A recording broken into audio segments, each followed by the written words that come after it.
Hello दोस्तों, welcome back to our YouTube channel Guru Masti GMT. दोस्तों, आज मैं इस सेशन में क्लास 12 के केमिस्ट्री से चैप्टर नंबर 14 लेकर आया हूं, जिसका नाम है बहुलक, यानी इसको इंग्लिश में हम बोलते हैं, इसको इंग्लिश में बोलते हैं पॉलीमर्स, है ना। POLYMERS क्या बोलते हैं? पॉलीमर्स बोलते हैं। यानी बहुलक चैप्टर को लेकर आया हूँ। बहुत ही अच्छा सेशन है। आइए हम इसको अध्ययन करते हैं और ऑब्जेक्टिव टाइप क्वेश्चन को हम लगाते हैं, ठीक है। और जो नए हैं इस चैनल पर, चैनल को सब्सक्राइब कर लीजिए, बेल आइकन को दबा दीजिए ताकि ताकि नोटिफिकेशन मिलता रहेगा, और दोस्तों के साथ शेयर कर दीजिए। तो चलते हैं हम क्वेश्चन नंबर 1 पर।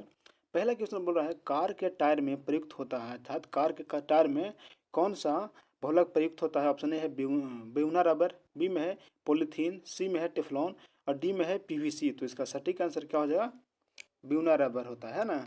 पॉलीथीन तो देख जानवे करते हैं, PVC जानवे करते हैं ना, वायर में यूज होता है, टेफ्लॉन भी आप लोग जानते हैं। चलिए आगे चलते हैं। क्वेश्चन नंबर 2 में दूसरा बोल रहा है, पॉलीथीन एक है, पॉलीथीन क्या है? ऑप्शन ए है ताप सुघट्टे प्लास्टिक, बी में है ताप दृढ़ प्लास्टिक, सी में है फाइबर और डी में है इनमें से सभी। तो इसका सही आंसर हो जाएगा ऑप्शन ए, यानी ताप सुघट्ट प्लास्टिक, है ना। ताप से मतलब गलने वाला दिया तो खराब होने वाला, है ना। ताप दृढ़ मतलब ताप पर कोई प्रभाव न पड़ने, ताप से कोई प्रभाव। तो ताप सुघट्ट मतलब ताप के सुचालक है। आगे चलते हैं। क्वेश्चन नंबर 3 में C3H9 इंटू N से बनने वाला बहुलक की संख्या है। ऑप्शन ए 2 बनेगा, option B 3, option C 4, option D 6। तो इसका सही आंसर हो जाएगा ऑप्शन सी, यानी 4, है ना। C3H9 से C3H9 इंटू N से बनने वाले बहुलक की संख्या 4 होगा, ठीक है।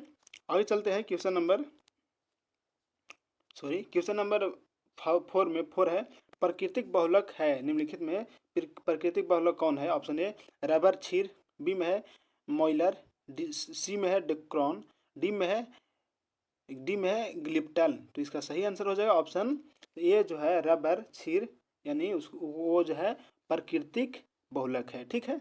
आगे चलते हैं। क्वेश्चन नंबर 5 में 5 नंबर क्वेश्चन है, 5वां क्वेश्चन है, वे बहुलक जो गर्म करने पर नम हो जाते हैं, वे बहुलक जो गर्म करने पर नम हो जाते हैं क्या कहलाते हैं? ऑप्शन ए ताप दृढ़ बहुलक, बी में है तापरोधी बहुलक, सी में है ताप सुन्नमय बहुलक और डी में है ताप अस्थायी बहुलक। इसका सही जवाब हो जाएगा ऑप्शन सी, यानी ताप सुन्नमय सुगमय बहुलक। ताप दृढ़ मतलब ताप का कोई प्रभाव नहीं, लेकिन ताप सुगमय मतलब ताप का प्रभाव पड़े, ताप होने मतलब गर्म होने पर क्या हो जाए? नम हो जाए, उसको बोलते हैं ताप सुगमय बहुलक। आगे चलिए। क्वेश्चन नंबर 6 में छठा बोल रहा है, कैप्रोलैक्टस के प्रयोग से निर्मित होता है। सभी को पता होगा किसके प्रयोग से कैप्रोलैक्टस के प्रयोग से क्या निर्मित होता है? ऑप्शन ए है टेरिलीन, बी में है टेफ्लॉन, सी में है नॉलान और डी में है नियोप्रीन। तो इसका सही जवाब हो जाएगा ऑप्शन सी, यानी नायलॉन प्राप्त होता है, अर्थात कैप्रोलैक्टस के प्रयोग से नायलॉन का निर्मित होता है, ठीक है। आगे चलिए। क्वेश्चन नंबर 7 में 7वां नंबर क्वेश्चन बोल रहा है, टेरिलोन क्या है? ऑप्शन ए है पॉलीएमाइड, बी है पॉलीएस्टर, सी है पॉलीएथिलीन और डी है पॉलीप्रोपिलीन। तो इसका सही आंसर हो जाएगा ऑप्शन बी, यानी पॉलीएस्टर है। कौन? टेरिलोन क्या है? टेरिलोन एक पॉलीएस्टर है। समझ रहे हैं ना? कोई दिक्कत नहीं होना चाहिए। चलिए आगे चलते हैं। क्वेश्चन नंबर 8 में 8वां क्वेश्चन है, निम्नलिखित में से कौन सा संघनक बहुलक नहीं है? Option A glyptal, option B है नायलॉन 66, ऑप्शन सी है PTEE या डी होगा डेक्रॉन। तो इसका सही जवाब हो जाएगा ऑप्शन डी, यानी डेक्रॉन जो है वह संघनक बहुलक नहीं है। समझ गए? आगे चलिए। और जो स्टूडेंट 1 से इससे जस्ट पहले वाले सेशन तक नहीं देखे हैं, वो जाइए डिस्क्रिप्शन में दिया हुआ लिंक, या तो इस चैनल के प्ले लिस्ट में चले जाइए, वहाँ से 1 से 13 तक देख सकते हैं केमिस्ट्री से। और केमिस्ट्री के साथ साथ सिर्फ केमिस्ट्री ही नहीं मिलेगा, वहाँ आपको physics, chemistry, bio, Hindi grammar सारा चीज़ मिल जाएगा। समझे? बहुत अच्छा क्वेश्चन का सोल्यूशन कराया, मतलब टिक आउट कराया गया ऑब्जेक्टिव का, और हम सब्जेक्टिव को भी बहुत ही जल्द लेकर आ रहे हैं।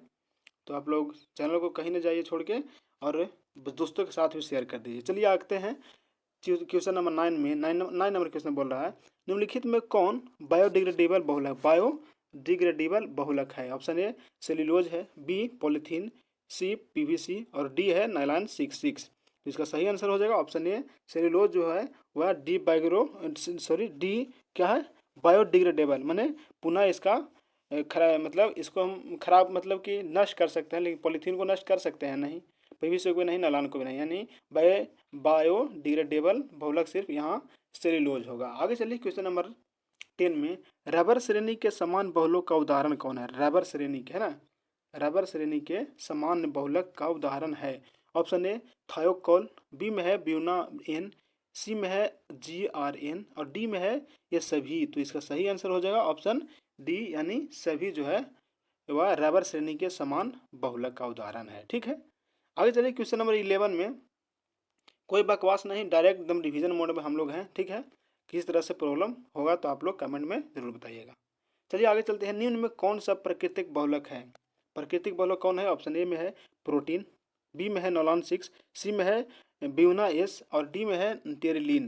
तो इसका सही आंसर हो जाएगा ऑप्शन ए, यानी प्रोटीन जो है प्राकृतिक बहुलक है। ठीक है, आगे देखिए क्वेश्चन नंबर 12 में, 12 नंबर क्वेश्चन बोल रहा है पॉली एक्रिलेट बहुलकों का एक उदाहरण कौन है? पॉली एक्रिलेट बहुलकों का उदाहरण है option A PVC, option B है PVCN और सी है PMMA, डी है टेफ्लॉन। किसका बोला?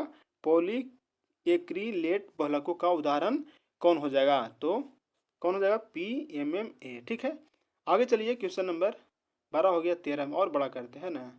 13 में देखिए, संघनन बहुलीकरण द्वारा बनाए जाते हैं। संघनन बहुलीकरण द्वारा क्या बनाए जाते हैं? ऑप्शन ए है नोबलैक बहुलक, यस बी होगा नायलॉन 6 और सी में दिया हुआ है बैकलाइट, डी में दिया हुआ है ये सभी। तो इसका सही आंसर हो जाएगा ऑप्शन डी, यानी संघनन बहुलीकरण द्वारा बनाया गया बहुलक है कौन कौन? नोबलैक भी है, नायलॉन 6 भी है, बैकलाइट भी होता है और यानी सभी हो जाएगा। आगे चलिए क्वेश्चन नंबर 14 में, 14 नंबर क्वेश्चन बोल रहा है पॉलीमर, 14 है पॉलीमर बनने की सबसे छोटी इकाई क्या कहलाती है? Option A monomer, option B है डाइमर, ऑप्शन सी है ट्राइमर, ऑप्शन डी है इनोमर। तो इसका सही जवाब हो जाएगा ऑप्शन ए, यानी मोनोमर कहते हैं, अर्थात पॉलीमर बनने की सबसे छोटी इकाई को मोनोमर कहा जाता है। आगे चलिए क्वेश्चन नंबर 15 में, 15 नंबर क्वेश्चन बोल रहा है बुलेट प्रूफ कांच है ना, बुलेट प्रूफ कांच बनाने में प्रयुक्त बहुलक कौन है? ऑप्शन ए है PMMA, बी है लेक्सन, सी है नोमेक्स और डी है कैलोर। तो इसका सटीक आंसर हो जाएगा ऑप्शन बी, यानी लेक्सन को यूज करते हैं क्या? बुलेट प्रूफ कांच को बनाने में। समझ रहे हैं? आगे चलिए क्वेश्चन नंबर 16 में, 16 नंबर क्वेश्चन बोल रहा है प्राकृतिक रूप में पाए जाने वाला जैव बहुलक, क्या बोला? जैव बहुलक प्राकृतिक रूप से पाए जाने वाला। ऑप्शन ए है टेफ्लॉन, इसको VVI मारिए, VVI मोस्ट इम्पोर्टेंट। ठीक है, VVI मारिए। आगे चलते हैं क्वेश्चन 16 में बोला कौन बोला है प्राकृतिक रूप में पाए जाने वाला जैव बहुलक। ऑप्शन ए है टेफ्लॉन, बी रबर, सी नायलॉन 6 और डी DNA। तो इसका सही आंसर हो जाएगा ऑप्शन डी, यानी DNA जो है वो प्राकृतिक रूप में पाए जाने वाला जैव बहुलक है। आगे चलिए क्वेश्चन नंबर 17 में, 17 नंबर क्वेश्चन बोल रहा है निम्न में से कौन सा बहुलक प्राकृतिक बहुलक नहीं है? कौन होगा? ऑप्शन ए में दिया हुआ स्टार्च, बी में प्रोटीन, सी में मेलेमिन, डी में न्यूक्लिक अम्ल। तो इसका सही आंसर हो जाएगा ऑप्शन सी, जो है मेलेमिन वह प्राकृतिक बहुलक नहीं है। ठीक है, मेलेमिन जो है प्राकृतिक बहुलक नहीं है। आगे चलिए क्वेश्चन नंबर 18 में, 18 बोल रहा है निम्नलिखित में, 18 है निम्नलिखित में संघनन बहुलक का उदाहरण है। कौन जो है संघनन बहुलक का उदाहरण है? ऑप्शन है पॉलीथीन, बी में है टेफ्लॉन, सी में है पॉलीविनाइल क्लोराइड यानी PVC और डी में है नायलॉन 6। तो इसका सही जवाब हो जाएगा ऑप्शन डी, यानी नायलॉन 6 जो है संघनन बहुलक का उदाहरण है। ठीक है, आगे चलिए क्वेश्चन नंबर 19 में, 19वां नंबर बोल रहा है हेलोजन, और छोटा करते हैं। ठीक है, चलिए देखिए, हेलोजन परमाणु नहीं रखने वाला बहुलक कौन? हेलोजन परमाणु नहीं रखने वाला बहुलक कौन है? ऑप्शन ए है नायलॉन, बी में है टेफ्लॉन, सी में है नियोप्रीन और डी में है पॉलीविनाइल क्लोराइड। तो इसका सही जवाब क्या हो जाएगा? ऑप्शन ए, यानी नायलॉन जो होगा वह हेलोजन परमाणु नहीं रखने वाला बहुलक है। हेलोजन तो आपको सभी को पता है ना, पता है कि हेलोजन ग्रुप कौन कौन है, किसको बोलते हैं? फ्लोराइड, क्लोराइड, ब्रोमाइड, आयोडाइड, ये जो है चारों क्या है? हेलोजन ग्रुप है। ठीक है, हेलोजन हेलोजन ग्रुप। ठीक है, चलिए आगे चलते हैं क्वेश्चन नंबर 20 में। 20वां नंबर क्वेश्चन बोल रहा है नायलॉन के निर्माण में प्रयुक्त कच्चा पदार्थ है। नायलॉन किसका निर्माण में, तो नायलॉन के निर्माण में नायलॉन के निर्माण में प्रयुक्त कच्चा पदार्थ कौन है। ऑप्शन ए एडिपिक अम्ल, बी में है ब्यूटाडाइन, सी में है एथिलीन, या डी होगा मेथिल मेथाक्राइलेट। तो इसका सही आंसर हो जाएगा ऑप्शन ए, यानी एडिपिक अम्ल जो है नायलॉन के निर्माण में प्रयुक्त होने वाला कच्चा पदार्थ है। कौन, मेडिपिक अम्ल। आगे चलिए क्वेश्चन नंबर 21 का क्वेश्चन है फिनॉल का प्रयोग किसके उत्पादन में किया जाता है। किसका उपयोग बोल रहा है, फिनॉल का प्रयोग किसके उत्पादन में किया जाता है। ऑप्शन ए बेकलाइट के उत्पादन में, बी है पॉलीस्टाइरीन के उत्पादन में, या सी नायलॉन के उत्पादन में, या डी होगा पीवीसी के उत्पादन में। तो इसका सही जवाब हो जाएगा ऑप्शन ए, यानी बेकलाइट के उत्पादन में फिनॉल का प्रयोग किया जाता है। आगे चलिए क्वेश्चन नंबर 22 में। क्वेश्चन नंबर 22 बोल रहा है टेफ्लॉन बनाने हेतु बहुलीकरण किया जाता है। ऑप्शन ए एथिन का, बी में दिया हुआ है टेट्रा फ्लोरो एथिन का, सी में दिया हुआ है स्टायरीन का, या डी विनाइल साइनाइड का। तो इसका सही जवाब हो जाएगा ऑप्शन बी, यानी टेट्रा फ्लोरो एथिन का यूज होता है कुछ बनाने में, टेफ्लॉन को बनाने में। ठीक है, आगे चलिए क्वेश्चन नंबर 23 में। 23 क्वेश्चन बोल रहा है एरोमेटिक बहुलक, किसका, एरोमेटिक बहुलक का उदाहरण है कौन है। पॉलीस्टाइरीन, बी में दिया हुआ टेफ्लॉन, सी में दिया हुआ नायलॉन 6 और डी में दिया है पॉलीमेथिल मैथेक्रिलेट। तो इसका सही जवाब क्या हो जाएगा ऑप्शन ये जो होगा सही हो जाएगा, यानी पॉलीस्टाइरीन जो है वह एरोमेटिक बहुलक का उदाहरण है। समझे। आगे चलिए क्वेश्चन नंबर 24 में। 24 बोल रहा है रबर के वुल्वेनीकरण, है ना, रबर के वुल्वेनीकरण में प्रयुक्त कौन होता है। ऑप्शन ए है नमक का तेजाब, बी में है गंधक का तेजाब, सी में है गंधक तथा गंधक का तेजाब, डी में है यूरिया तथा एसिटिक अम्ल। तो इसका सही जवाब क्या हो जाएगा सी, यानी गंधक तथा गंधक का तेजाब यूज होता है रबर के वुल्केनीकरण में, और इसको आप लोग VVI मारिए। चलिए आगे चलते हैं क्वेश्चन नंबर 25 में। 25वां नंबर क्वेश्चन बोल रहा है 25वां बोल रहा है बहुलक जो न टूटने वाली क्रॉकरी बनाने के काम आता है। वैसा बहुलक जो न टूटने वाली है ना, न टूटने वाली क्रॉकरी बनाने के काम में आता है वह कौन है। ऑप्शन ए है मेलेमिन, बी में है पॉलीमेलेमिन, सी में है टेफ्लॉन और डी में है डेक्रॉन। तो इसका सही जवाब क्या हो जाएगा ऑप्शन 25 का ऑप्शन बी हो जाएगा, यानी पॉलीमेलेमिन जो है वो न टूटने वाली क्रॉकरी बनाने में यूज किया जाता है। ठीक है, 25 तक हो गया। किस तरह से दिक्कत आप लोग कमेंट जरूर कीजिएगा, किस तरह से प्रॉब्लम होगा था। 26 नंबर में चलते हैं। 26 नंबर देखिए एक उन्नत किस्म के रबर का उदाहरण, एक उन्नत किस्म के रबर का उदाहरण कौन है। ऑप्शन ए है डेक्रॉन, बी में है नियोप्रीन, सी में है PVC और डी में है बैकेलाइट। तो यानी क्या बोला उत्तम, उन्नत कहिए उत्तम किस्म का रबर का उदाहरण कौन हो जाएगा। 26 का क्या हो जाएगा सही जवाब बी, यानी नियोप्रीन जो है एक अच्छा किस्म के रबर का उदाहरण है। आगे देखिए 27 नंबर में निम्नलिखित में से कौन श्रृंखला वृद्धि बहुलक है। निम्नलिखित में कौन श्रृंखला वृद्धि बहुलक है। Option A starch, option B nucleic अम्ल, सी में है पॉलीस्टीरीन और डी में है प्रोटीन। तो इसका सही जवाब हो जाएगा ऑप्शन सी, यानी पॉलीस्टाइरीन जो है श्रृंखला वृद्धि बहुलक है। ठीक है, आगे चलिए क्वेश्चन नंबर 28 में। 28 है बैकलाइट है क्या है, बैकलाइट क्या है। ऑप्शन इसका विवरण मारिए सबसे पहले।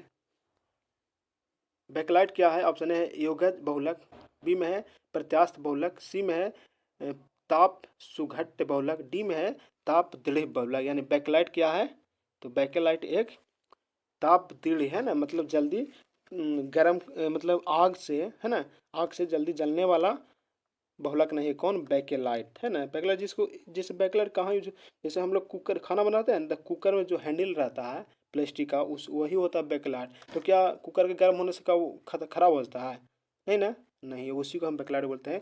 ताप दृढ़ मतलब ताप पर कोई प्रभाव नहीं पड़ेगा लेकिन बहुत कम पड़ेगा। आगे चलिए क्वेश्चन नंबर 29 में ब्यूना एस तथा ब्यूना एन है क्या है। ऑप्शन ए में दिया प्राकृतिक बहुलक, बी में है संश्लेषित बहुलक, सी में है सल्फर बहुलक और डी में है कोई नहीं। तो इसका सही आंसर हो जाएगा ऑप्शन बी यानी संश्लेषित बहुलक है। कौन?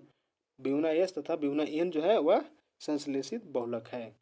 आगे देखिए क्वेश्चन नंबर 30 में, 30 नंबर क्वेश्चन और बड़ा कर देते हैं ना। चलिए 30 नंबर देखिए, 30 नंबर बोल रहा है ब्यूना एस में एस का क्या अर्थ है? ऑप्शन ए एस का अर्थ है सोडियम, या बी में सल्फर, सी में दिया हुआ स्टायरीन और डी में दिया हुआ है व्यापारीय नाम। तो इसका सही जवाब क्या हो जाएगा? सी है ना, क्या? स्टायरीन। सल्फर नहीं समझिएगा, सल्फर नहीं बल्कि स्टायरीन होता है, यानी ऑप्शन सी अर्थात ब्यूना एस में सल्फर का अर्थ स्टायरीन होगा, सिर्फ एस रहेगा तब सल्फर होगा। ठीक है, आगे चलिए क्वेश्चन नंबर 31 में। 31 बोल रहा है नाइलॉन 66 में अंतराण्विक बल है ना, नाइलॉन 66 में अंतराण्विक बल होता है। ऑप्शन ए में दिया हुआ है एच अबंध, बी में है सहसंयोजक अबंध, सी में है आयनिक अबंध और डी में है कोई नहीं। तो इसका सही जवाब हो जाएगा ऑप्शन ए यानी एच अबंध होता है। किसमें? नाइलॉन 66 में अंतर आणविक बल कौन होता है? एच अबंध। आगे देखिए क्वेश्चन नंबर 32 का बोल रहा है निम्न में कौन सा संघनन बहुलक नहीं? क्या बोला? निम्न में कौन संघनन बहुलक नहीं है? ऑप्शन ए में है ग्लिप्टल, बी में है नाइलॉन 66, सी में है डेक्रॉन और डी में है पीटीएफई। तो इसका सही जवाब हो जाएगा ऑप्शन डी जो है सही हो जाएगा, यानी पीटीएफई जो है वह संघनन बहुलक नहीं है। आगे देखिए क्वेश्चन नंबर 33 में, 33 बोल रहा है कौन सा संघनन बहुलक है? उसमें ऊपर बोला नहीं है, यहाँ बोल रहा है संघनन बहुलक है।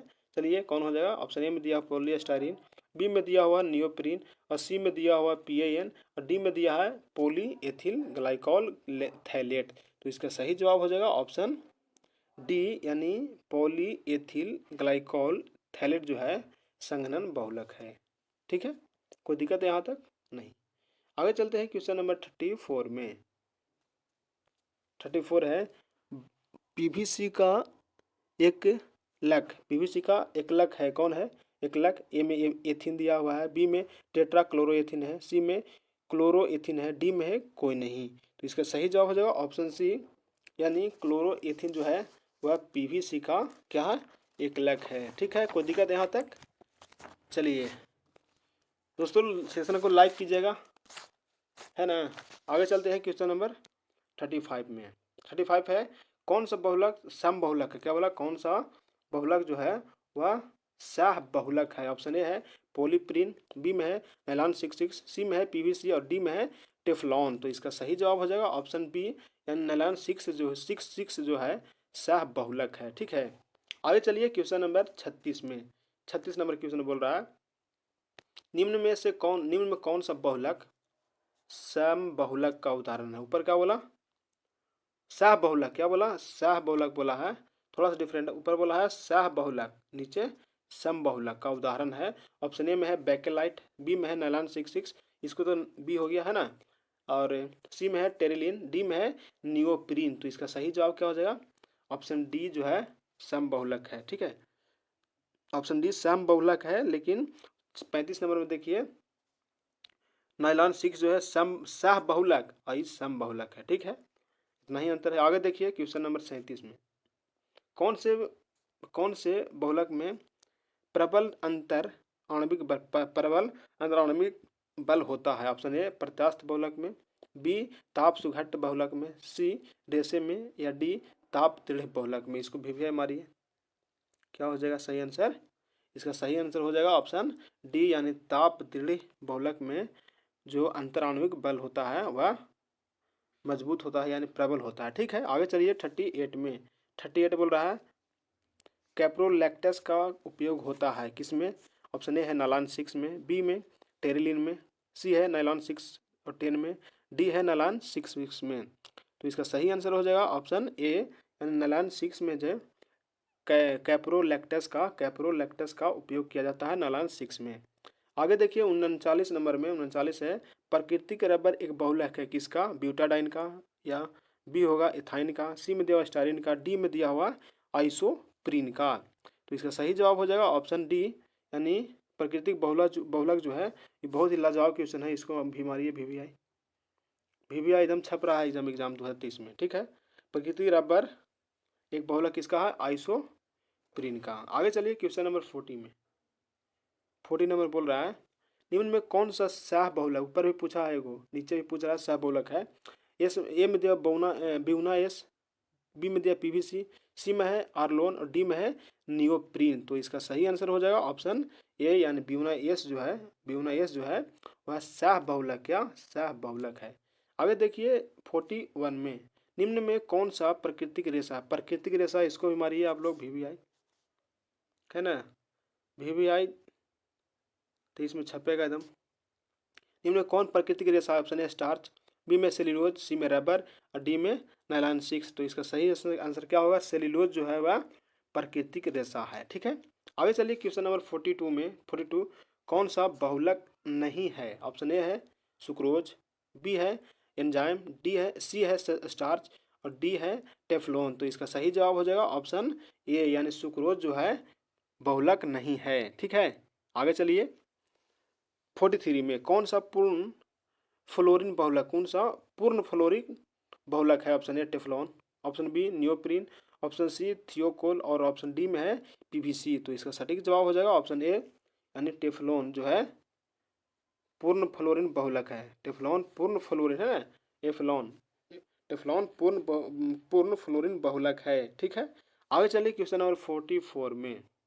44 बोल रहा है आर्लोन में होता है, आर्लोन में क्या होता है, option A vinyl chloride, B है एक्रोलीन, सी है ग्लाइकोल और डी है आइसोप्रीन। तो इसका सही जवाब हो जाएगा ऑप्शन ए, यानी विनाइल क्लोराइड, आर्लोन में क्या होता है विनाइल क्लोराइड।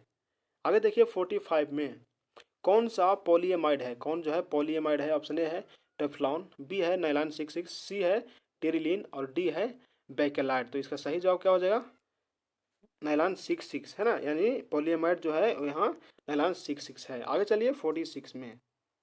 46 बोल रहा है निम्नलिखित में कौन